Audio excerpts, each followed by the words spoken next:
Hello guys, good morning. Welcome back to my YouTube channel PY blog. आज मैं BSc nursing entrance exam के बारे में बताऊंगी आज डिटेल्स में, क्योंकि 3-4 कमेंट आ चुका था। कोई कार्तिका चौधरी है, पिंकी है, एड्रेट यूजर कोई करके है, तो वो सब कमेंट किए थे, तो मैं सोची बता देती हूँ। और मैं इसीलिए कॉपी में लिख भी ली हूँ कि ताकि भूलूँ ना कि मुझे क्या क्या बताना है। तो आज मैं इसके बारे में बता देती हूँ आप लोगों को। देखिए, इतना तो आप लोगों को पता ही होगा कि 12th के बेसिस पे होता है, और फिजिक्स, केमिस्ट्री और बायोलॉजी ये सब्जेक्ट कंपलसरी होना चाहिए 12th में, और मिनिमम 45% 12th में होना चाहिए। ये बात क्लियर हो गया।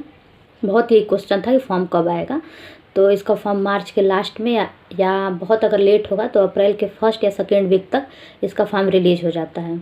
और शायद 3,000 रुपये लगते हैं या 3,500 इसके फॉर्म में, क्योंकि जब हम लोग फिल किए थे तो 3,000 लगा था शायद। वैसे अब तो पता नहीं, आप लोग जब फॉर्म रिलीज होगा तो कंफर्म कर लीजिएगा साइबर कैफ़े जाके, लेकिन इतना ही लगा था हम लोगों का। और यूपी BSc नर्सिंग का सिलेबस क्या है ये बता देती हूँ कि BSc नर्सिंग जो एंट्रेंस एग्ज़ाम है उसका सिलेबस क्या है, मतलब कौन सा सब्जेक्ट कितने नंबर का आता है, ये आप लोग को बता देती हूँ मैं। एंट्रेंस एग्ज़ाम होता है 200 नंबर का होता है, और एक क्वेश्चन जो होता है वो 1 नंबर का होता है, और कोई भी इसमें माइनस मार्किंग नहीं होता है। ठीक, 200 नंबर का क्लियर आप लोगों को। अब मैं बता देती हूँ कि कौन सा सब्जेक्ट कितने नंबर का आता है, सिलेबस क्या होता है। तो फिजिक्स 40 नंबर का आता है, जो भी फिजिक्स होता है 40 नंबर का, और केमिस्ट्री भी 40 नंबर का आता है, बायोलॉजी 40 नंबर का आता है। ठीक, और इंग्लिश जो होता है 20 नंबर का आता है, और स्टैटिक जीके जो भी जीके होता जीके पूछता है, स्टैटिक जीके होता है, कोई ज़्यादा टफ नहीं होता है, इजीली क्वेश्चन करता है, तो वो 20 नंबर का होता है। ठीक, और उसके बाद से नर्सिंग एप्टीट्यूड है वो 40 नंबर का होता है। तो ये सबको ऐड करके 200 मार्क्स हो गए। Physics 40 number, chemistry 40 number, biology 40 number, English 20 number, static GK 20 number का होता है, और नर्सिंग एप्टीट्यूड जो होता है वो 40 मार्क्स का होता है, वो भी 40 नंबर का होता है। तो 200 नंबर ऐसे हो गया। और बताई हूँ मैं, माइनस मार्किंग तो रहता नहीं है। एक क्वेश्चन जो होता है 1 नंबर का होता है, बहुत ईजी आता है क्वेश्चन पेपर, ईजी ही रहता है, कर लेंगे आप लोग। और बता दूँ एग्ज़ाम इसका किस मीडियम में होता है। तो देखिए, मीडियम हमेशा बहुत इसमें कन्फ्यूजन होता है कि हिंदी इंग्लिश दोनों में होगा, कि केवल इंग्लिश में होगा, कि केवल हिंदी में होगा। तो ये हमेशा इंग्लिश में एग्ज़ाम कराता है, और इंग्लिश में ही होगा इस बार भी। तो इसीलिए आप लोग जो भी पढ़िए ट्राई कीजिए, भले वो हिंदी मीडियम वाले हो या इंग्लिश मीडियम वाले हो, लेकिन आप लोग जो भी क्वेश्चन पढ़िए वो इंग्लिश में ही पढ़िए, क्योंकि ये इंग्लिश में ही मीडियम इसका इंग्लिश ही होगा। एग्ज़ाम का जो भी एंट्रेंस एग्ज़ाम होगा इसका मीडियम इंग्लिश ही होगा। ठीक, अब रही बात तैयारी कैसे करें। तो देखिए, हम लोग तो कोई बुक वगैरह नहीं लिए थे तैयारी के लिए। वैसे ही बेसिक जो भी क्वेश्चन होता है, बेसिक क्वेश्चन पूछता है। 8, 9, 10 का पूछेगा, 11, 12 का जो भी बेसिक होता है ना।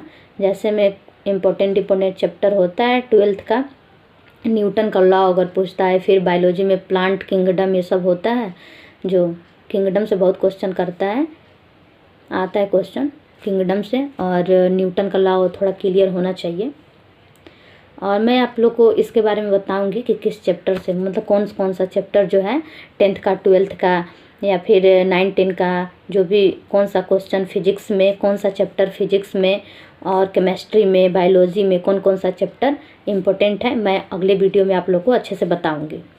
और ये जो इंग्लिश है, इंग्लिश तो नॉर्मल ग्रामर अगर पूछता है, जैसे डायरेक्ट इनडायरेक्ट अगर पूछता है, नॉर्मल ग्रामर पूछता है। और स्टैटिक जीके में वही राजयोगर के बारे में, जीके जो भी करंट अफेयर्स होता है थोड़ा बहुत वो पूछेगा।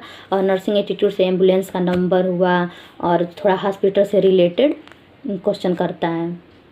ये एक बताई हूँ आपको, 40 नंबर का होगा, तो टोटल 200 मार्क्स का हो जाता है। अगर कोई ऑफिशियल नोटिस जारी होता है तो मैं आप लोग को बताऊंगी। तब तक के लिए आप लोग तैयारी कीजिए, और कोई बुक वगैरह लेने की मेरे हिसाब से कोई बुक वगैरह लेने की ज़रूरत नहीं है, क्योंकि बेसिक क्वेश्चन पूछता है वही आप लोग 9, 10, 11, 12 का बेसिक पढ़ेंगे, फिजिक्स, केमिस्ट्री, बायोलॉजी, तो आराम से ईजिली निकल जाएगा, कोई वो नहीं है ना। और यूट्यूब से भी, यूट्यूब पे तो इतना आप लोग देखते ही हैं वीडियो वगैरह, तो यूट्यूब से कुछ पढ़ लीजिए और अपना नॉर्मल पढ़िए बेसिक चीज़, तो हो जाएगा।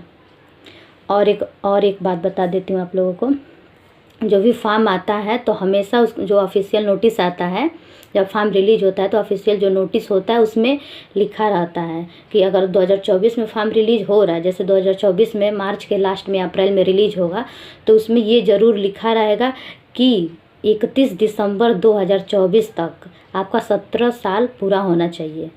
तो उतना तो सबका हो ही जाता है। जैसे 2024 में फॉर्म आएगा तो आपको अब 2024 31 दिसंबर के अंदर ही आपका 17 साल पूरा होना चाहिए। तो वो आप लोग देख लीजिएगा कि किसका कंप्लीट हो रहा है किसका नहीं तो फॉर्म फिल नहीं हो पाता। वैसे सबका लगभग हो ही जाता है, तो ये आप लोग थोड़ा देख लीजिएगा। और जैसे ही कोई ऑफिशियल नोटिस आता है मैं आप लोग को ज़रूर बताऊँगी। और जो भी आप लोग के मन में क्वेश्चन हो आप लोग पूछिए, मैं बताऊँगी, क्योंकि मैं भी मेडिकल स्टूडेंट हूँ। तो जो भी आप लोग को पूछना होगा कमेंट बॉक्स में ज़रूर कमेंट कीजिएगा। Thank you so much.